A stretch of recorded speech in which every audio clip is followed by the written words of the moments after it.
with their vision. There we go. You can always turn off your video camera if that's an issue for you. So, anyway, so we'll get started. Laura, I'll let you introduce yourself and what you do with the city. Thank you very much. Sure, thanks. Hi, everybody. So I'm a member of the active transportation team at the City of Ottawa. So I've just taken on this Alpine traffic calming project. So this came up, I'm just going to skip to my next slide here. So this came up because the Connaught sidewalk and Henley sidewalk project was being done, and there was some requests from the community for a PXO at a very popular crossing at Henley and Alpine. So we had traffic go and investigate whether PXO would be warranted at this location. And they came back to us saying that the speed was too fast and that made the sight lines inadequate for the PXO crossing. So we knew it was important, so we didn't let it die there. We said, what can we reduce the speed? Like, will PXO be warranted, or is this way out of the question? And so traffic went back and determined that the speed would just have to be reduced by approximately 12 kilometers an hour of the current operating speed. So in order to reduce that speed, to make that crossing safe for PXO, we went back and forth in the team to come up with the traffic calming measures that might help reduce that. So currently there's already flex posts that run along that slope, yeah. And that hasn't had. Oh, excuse me, Laura, very basic question. Acronyms, when you say PXO. Oh, sorry. Pedestrian crossing, my apologies. So there's 4 types of pedestrian crossovers. There's one with just signs and pavement markings, which is what you'd be looking at a low volume road like this. Or there's a pedestrian crossover that will be a type D that you would see somewhere like Montreal Road, that would have flashers and push buttons. So the pedestrian crossover, the PXO, at any location, cars have to yield to pedestrians who are waiting there. Full stop, and then the pedestrian can cross. If I use any other acronyms, sorry about that, my planner mind. So that's what's being explored through this meeting, and we just want to get buy-in from the community that that's something that they want move forward. It sounds like there was interest in the community to overall have speed reduced in this area, in this neighborhood. So I'm just this is the intersection in question. So there's currently a sidewalk being built along Henley that would cross right from the northwest corner to the southwest corner to the multi-use path that runs through the woods there. And as you can see, Alpine is on a pretty significant slope up and down that hill. And that's where the speed needs to be reduced in order to have a pedestrian crossover put in there. So what we're proposing, what the temporary traffic or what the traffic calming team and active transportation is proposing, is the use of 2 speed humps along Alpine, seen in this image. So we're not at detailed design by any means. We're still looking at the feasibility of having these put in. So in order for speed humps to be effective, they usually have to come in pairs. So one by itself isn't as effective as 2 back to back. So they're effective in reducing speed from 8 to 18 kilometers an hour in all of the locations we've tried them in the city. So we just wanted to hear from the community if that's something that they wanted explored, or if there's any concerns about that or alternatives that people wanted looked at before we move forward with that. So I don't have tons. I'm here mostly to answer questions or hear concerns about that approach. Okay. I ask a question? Sorry. Can you just repeat what you just said, that speed humps are usually effective at reducing the speed from, did you say 8 to 18 kilometers per hour or 8 to 10? 8 to 18. Okay, thank you. Okay. And Laura, that we're making this a 30K neighborhood. Yes. Okay. So, thank you. Just look to. Okay, Kathy's asking if sightlines is a problem with the PXO, would it not be bigger risk for pedestrians without a PXO? Yes. So there's 2 schools of thought for this particular approach. by not putting in the PXO based on the current sightline scenario, it doesn't give cars the opportunity to stop for the pedestrian. So it puts all of the onus on the pedestrian, whether to cross or not to cross. And that's in the Highway Traffic Act that the traffic safety team is referencing, versus if we put it in, at least it will warn drivers that there might be a pedestrian crossing. So from a liability standpoint, it's not a good idea to put it in. From a common sense standpoint, it would make sense to put in, and that's kind of where we're at to try to get that PXO installed. Thank you. Errol is asking if no flashers and push button, how will the crossing be obvious to motorists? We tend to find issues even crossing at PXOs. Yeah, so it will, depending on the type of pedestrian crossover that we put in, it's based on speed, width of road, volume, all of those things. So knowing the current condition on Alpine, and that it's a single local road with not super high volume, most likely a type A would warrant, which would just be signs and pavement markings. So that includes a sign that there's the PXO ahead. It includes sharp teeth. It includes a pavement marking and signs at the PXO. And like any other stop sign or sign, it's use discretion when crossing. If a car is indicating that they're stopping or slowing down, that's kind of, they would be at fault if they proceeded through the PXO with someone waiting there, but that's not a risk that anyone really would like to take. Okay, Lester's asking 30 wide, 30 kilometers. 40 has been the norm in school zones for as long as anyone I know have been driving. Yes, 30K is becoming more popular. You'll notice a lot of neighborhoods, particularly downtown, McKellar Park, are all becoming 30K. Wood Park is, Curlingwood is, and the reason is people are very concerned about speed, and it's to encourage drivers to go slower. So that's why 30. Why are, this is from Sheila, what are the observed speeds on Alpine between Elmhurst and Henley, and how were the speeds measured? So the current 85th percentile speed, so the 85th average of what people are traveling, was 55 kilometers an hour. The speed was collected by armadillos. The traffic safety department did it, so just an automatic speed collecting. And they were, I'd have to go back and look, but it was collected at the bottom of the hill near Henley and Alpine, where they put up the traffic counter. Okay, thank you. Sarah's asking, I heard that vehicles tend to slow down at speed bumps, then speed up quickly after the speed bump.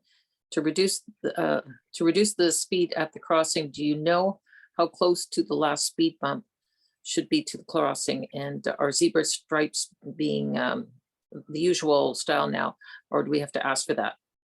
So a zebra at a PXO, I'll answer that one a little shorter. That's the standard painting for a PXO versus a crosswalk, where only crosswalks with high volumes get the zebra marking. So PXOs always get a zebra for that question. And then for the vehicle speed up after they go over speed hump, that's kind of a behavioral thing that the traffic calming team looks at. So that's why they're more effective in pairs. You speed up after and then slow down again for the next one, speed up after.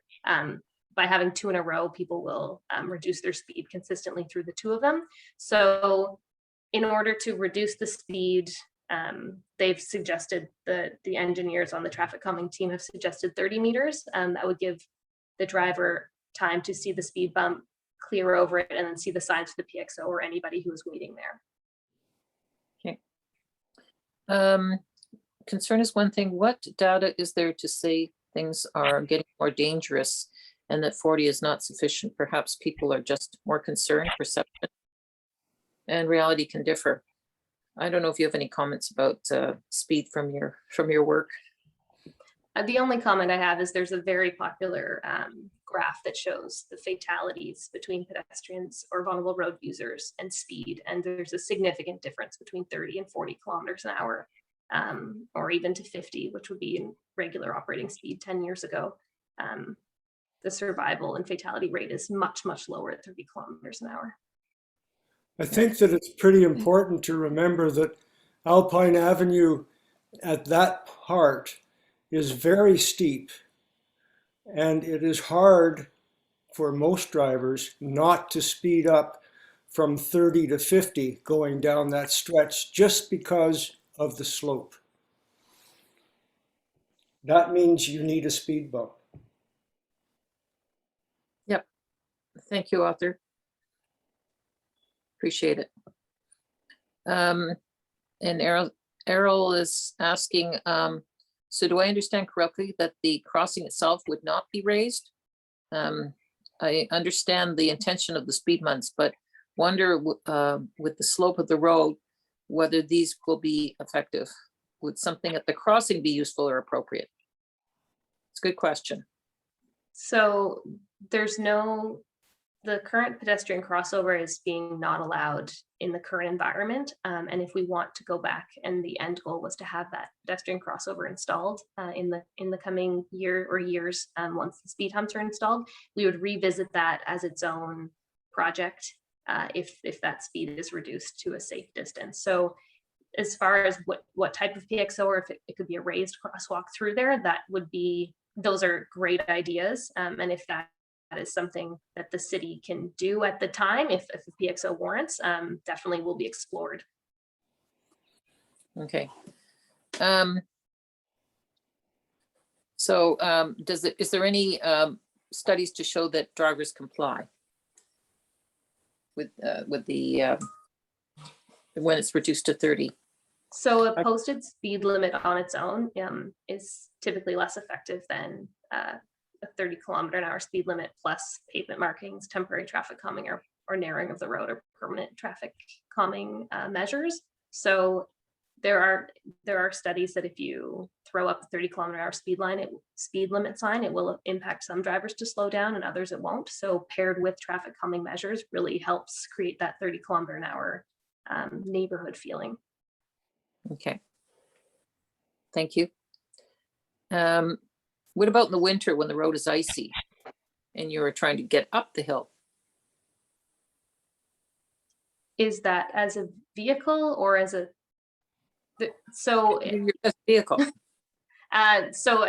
Traveling at 40 kilometers an hour over a speed hump, you will still appropriately be able to go up the hill if it's snowy.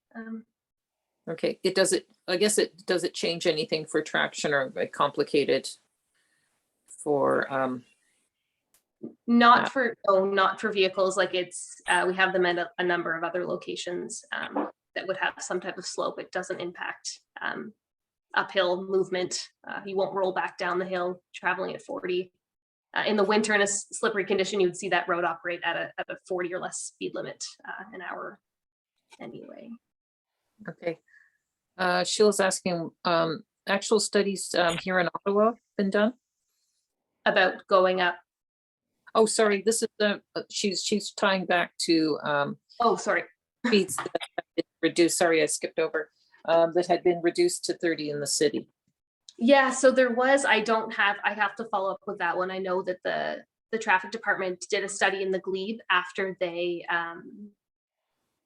put in 30 kilometer hour speed limits in the glebe, and they wanted to see how effective that was. So they have that information, and we can request it for them, and we can follow up with that information if you're interested in seeing it. Okay. Hi, can I ask, this is Caroline Bellin-Pelletier. Oh. I see you have humps on the northern portion of Alpine. What about the southern portion? Is there a reason why the humps are not required? And also, I just want to clarify for my my own understanding, we're talking about having both the crossing and the humps, correct? So just to clarify, we're looking at kind of two phases. The first phase is appropriately reducing the speed on Alpine Avenue to what would be safe in order to install a pedestrian crossing. So currently, for people who missed the beginning,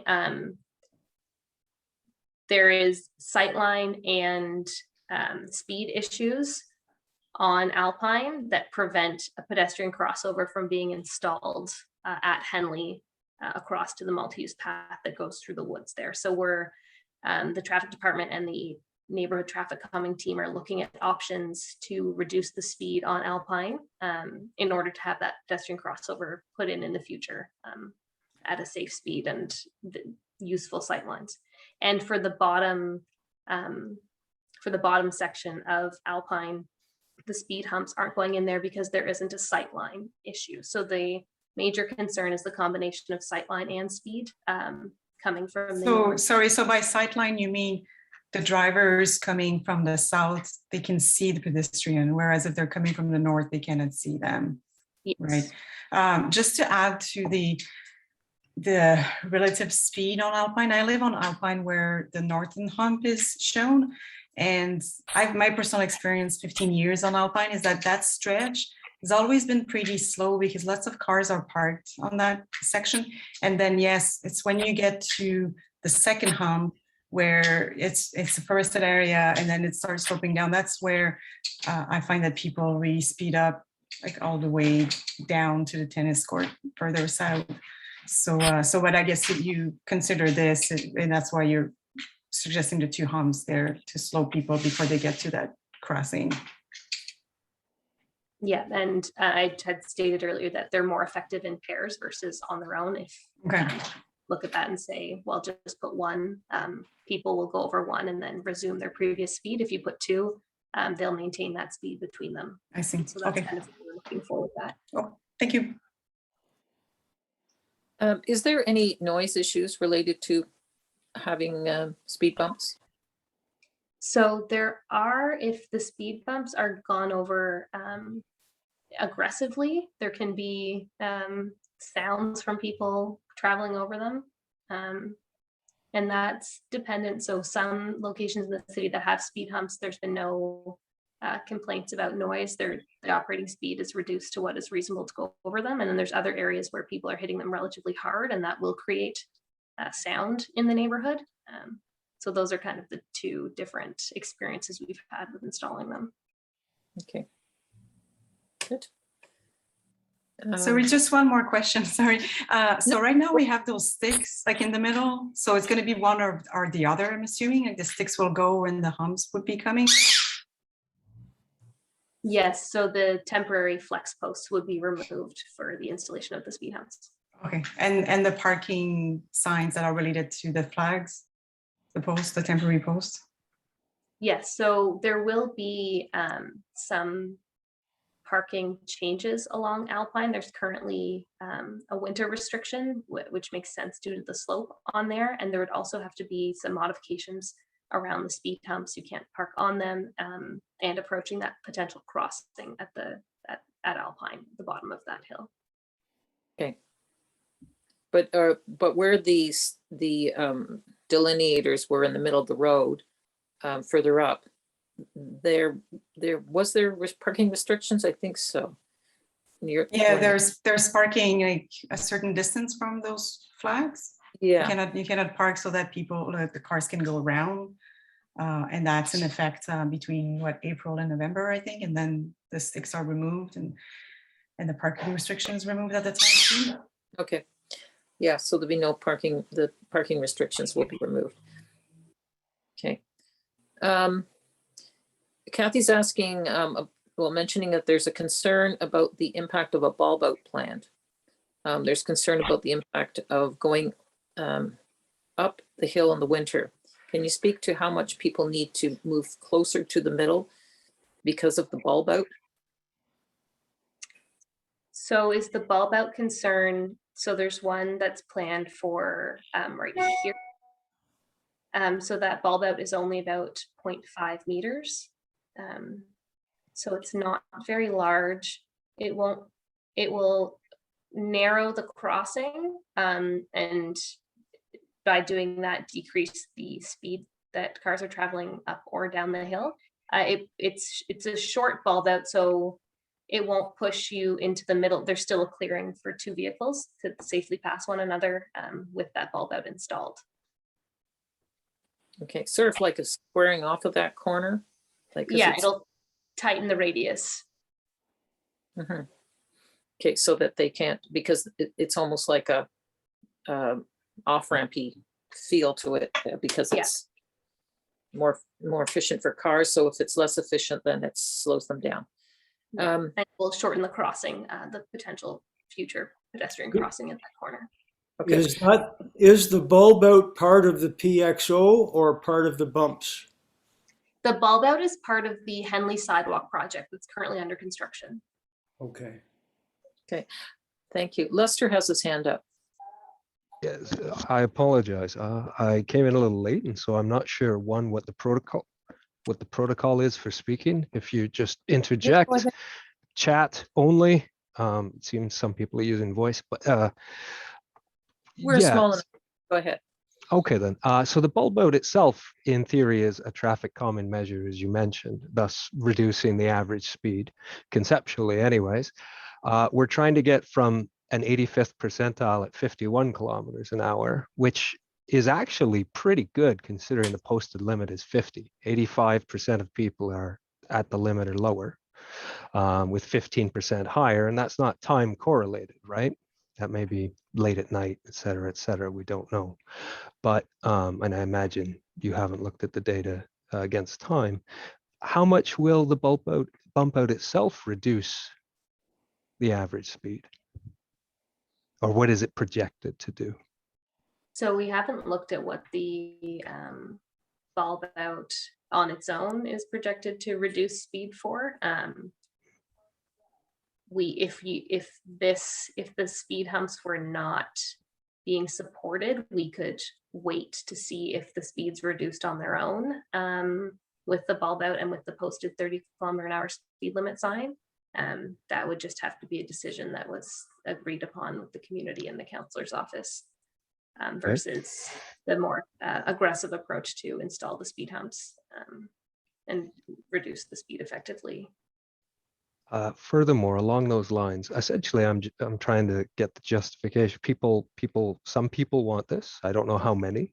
I live in the neighborhood, but not on this street. I have a 4-year-old son, so I'm one of those people that one would argue has a vested interest in safer streets. So just to predicate my own opinion, the data for that speed, 51 kilometers an hour, also came from 2018. Was that before the current measures, essentially the signs in the middle of the road were put in? Since the flex stakes, I'll have to go back. I Is that have what they're called? Flex stake. Sorry, I Yeah, did not they're know called the term. That's all right. The thingies, you know. They've been before I was a counselor. So the ones in the middle of the road, they had already been installed. So it was before 2018. Or at least 2018 was included. Could have been done that year. I'm just curious if that last data gathering incorporated the last round of calming measures. It's a good question. Yeah, and I'm not sure off the top. Neighbors here would know better than I haven't checked it, but they were there already. They weren't something I had ordered, so a previous counselor would have done it. Carolyn had her hand up again. Are you finished, Lester? Sorry, I didn't mean to rush you. I'm trying to determine the safety level. People tend to overreact, I find. Like they see a car go past them at a speed that they might very well drive themselves, but when you're standing there, they do seem faster, perhaps even uncomfortably so. So I look for hard data rather than people's opinion. I have a background in accident investigation and research, and yeah, eyewitness reports are not always completely accurate.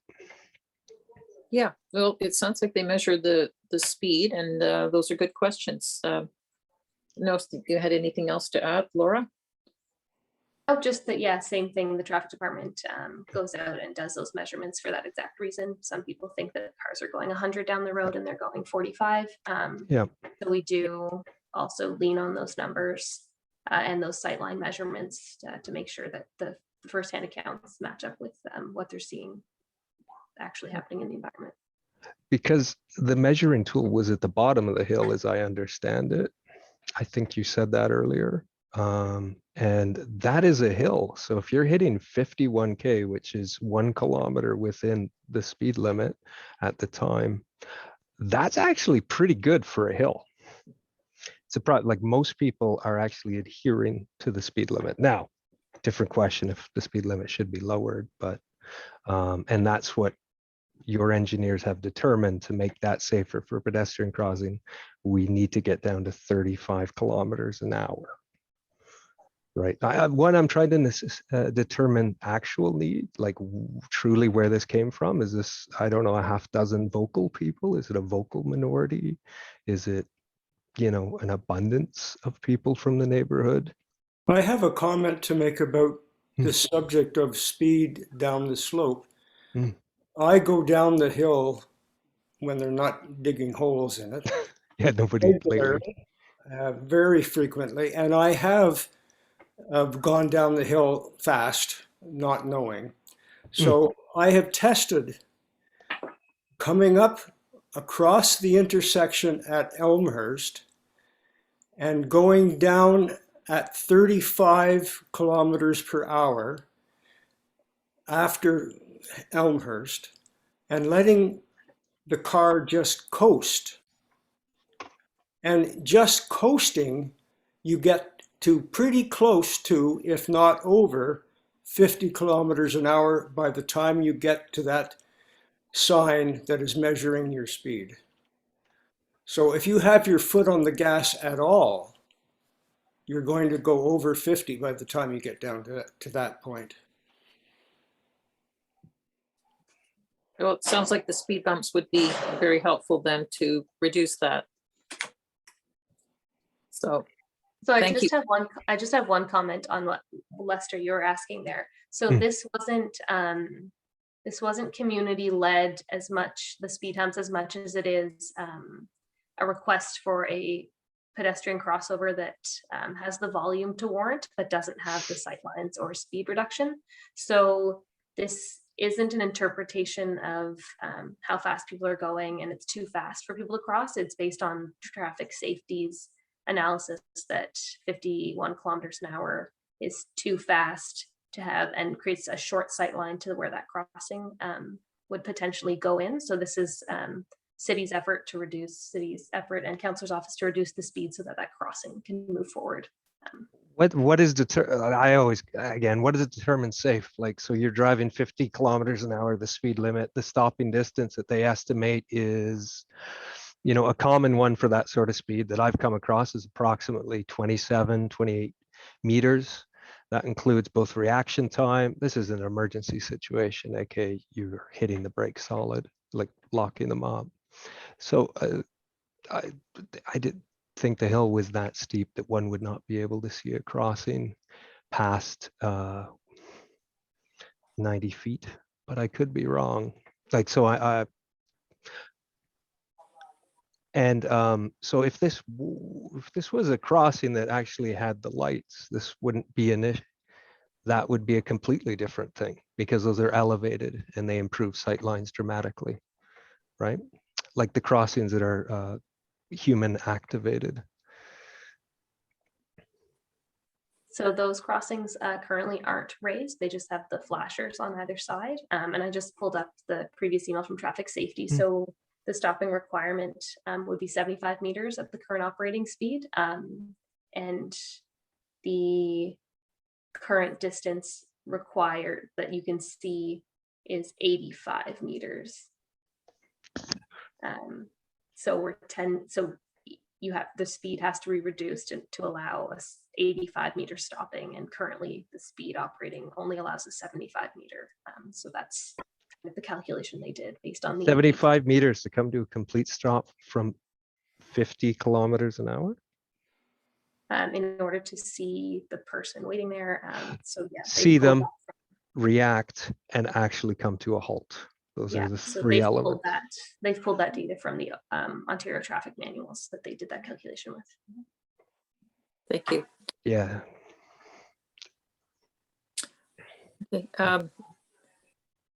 Sheila's making a comment that that bulb out will be very helpful for preventing cars from turning north from Henley very quickly. So yes, that will slow them down by having something a little bit more to go around.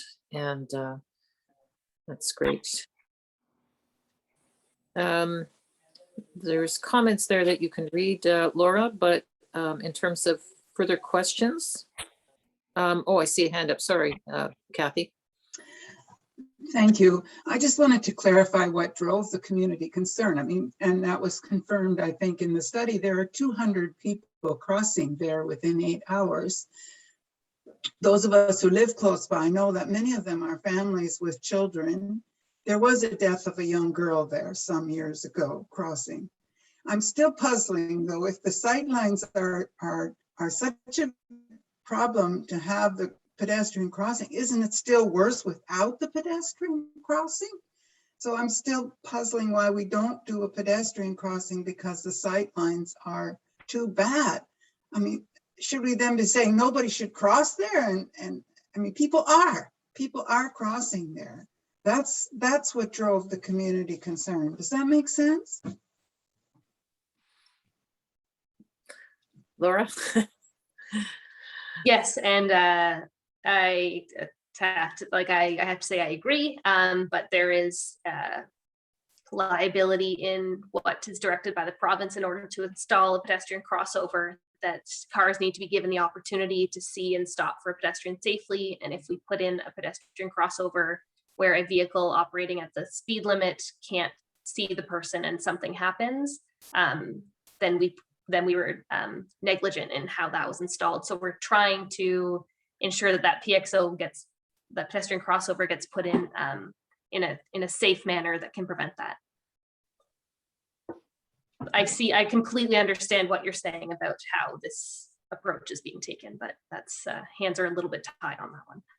Sounds like it's about liability then of it, because they can't slow down enough. Your point is well taken, Kathy. I guess we're stuck with the provincial guidelines on that. Annette. Hi, kind of similar to what you're talking about with the pedestrian crossing. So for my daughter and going to Woodruff High School, she will sometimes leave the park, Frank Ryan Park, and come out. I absolutely tell her to never expect that a car is going to stop.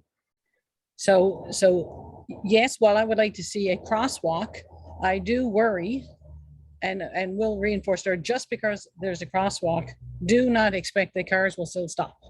I tell her, make sure you have eye contact with them. So as Lester had asked earlier, I mean, is it possible to have something that improves the sight lines? I mean, can a full light be there that does indicate to the driver that there is the crosswalk? I like the idea of a crosswalk, but I'll tell you, I worry that it gives kids, a false sense of security. I have seen in this city, people do not stop for a crosswalk. So I like the crosswalk, but how can it be even safer? Can there be lights, flashing lights, a big moose runs in the middle of the road? I don't care, something that makes the cars stop.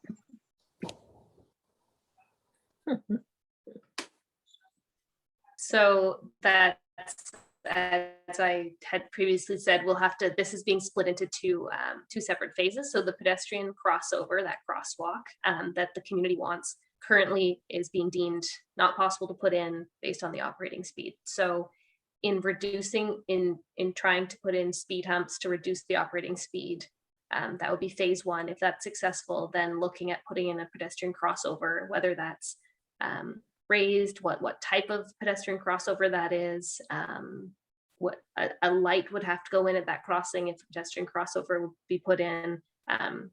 So all of those things will be considered in the second phase of this traffic calming, but the speed humps would be the first step in having that crossing become a safer location. And definitely agree, don't trust that a vehicle will stop, but signs will tell them to, and that is kind of the best that we can hope for. Good advice, Annette. Thank you. But Annette just suggested a lit crossing. Surely it does not require the same sight lines because the lights again are elevated. You wouldn't need speed bumps. You wouldn't, because you're talking about a 10-meter delta at the current speed limit, right?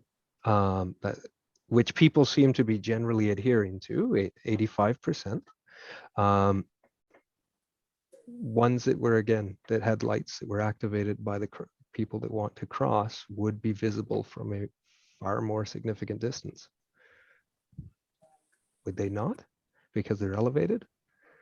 Based on the current pedestrian crossing criteria, Alpine would not qualify for a type D, which is what we're describing, the flashing lights pedestrian activated. It's a local road with lower Not volume, enough so numbers?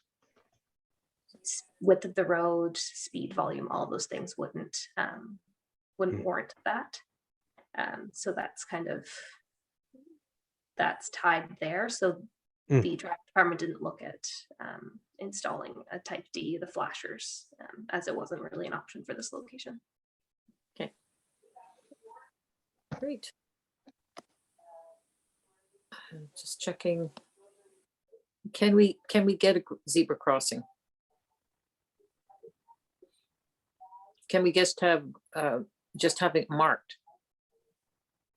Or is that only come with when its PXO is installed? That would only come with the PXO installation because it would create, as indicated, if a crosswalk was put there without signage that mandated cars to stop, it would create a confusion for people who are waiting there. So it's currently operating like a courtesy crossings. So people who, sometimes cars will stop, sometimes they won't if someone is waiting there, and people have to use their discretion, which is how it will operate until the speed and sight lines can be reduced. So at that time, a zebra crossing can be put in with the PXO if that is warranted. So just a standalone zebra crossing the city won't put that in. Okay. If there's no further questions, and if you think of something later, please write to the office and we'll pass it on to Laura and connect her to respond.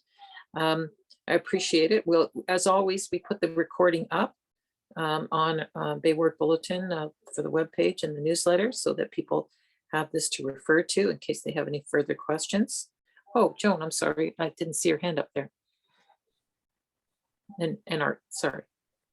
I would just like to know why the speed limit on Alpine is 50 kilometers now. I don't understand that. The default of residential streets, unless you change it, which is what we're looking at doing. I'd like to know, is there some way that there can be snow removal at that crossing before anything else happens? Because usually in the winter there's a big pile of snow that you have to climb over in order to go across the road. Okay, well, I don't think Laura can answer that, but she can certainly put it forward. We could put it forward. Okay. So, Yeah, and with the new sidewalk along Henley, our odds of having a vehicle that's in that vicinity to do that is higher. There will be a new sidewalk there, so that can be requested to the maintenance team. And it's not a stretch to have them do. yeah, perfect, right. The sidewalk's going to be cleared because they do sidewalk clearing. So it's not going to be the same. It won't be like before where it was not anything, right? It was just the edge of the road. So so that will be helpful. So it'll be more logical, I guess. But there still will be a pile of snow on Alpine itself, on that sidewalk. On the opposite side. Mhm. Yeah. Okay, well, that's something we can talk to maintenance about. They come to us and they ask us about special requests, and we actually have already met with them. So, but we can add that. Thank you. Okay. Great. Okay.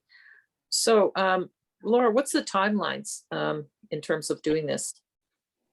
So we have asked the contractor to add this, potentially they've costed it out for us to add to the current Henley project. So depending on their availability, it would be late fall or early spring installation for those 2 speed humps. So it really just depends on what their construction schedule is, because we're getting close to the end of the construction year for them. But we will, based on feedback, probably move forward with having those speed humps installed. They'll have to go through technical design, and we'll just, so late 2021, early 2022. Okay, yeah, so that's, I was about to clarify that, and so same as Sarah. Okay, so it could be in a month? Okay, that's good to know. Yeah, No, appreciate it. I 8 think months. it will be helpful. People didn't like those flex sticks in the middle of the road, I'll tell you. Probably the least popular traffic calming there is. I keep finding out more and more. So that'll be helpful. Great. Well, thank you very much for giving us some time in the evening. And again, if people have further questions, please let me know, and we'll put this recording up. Thank you, everyone, and I hope you have a good evening. Thank you, Teresa. Thank you, Laura. Thank you. Right. Thank you. Thank you, Connie, as always. Bye-bye. Thanks, everyone, for coming out.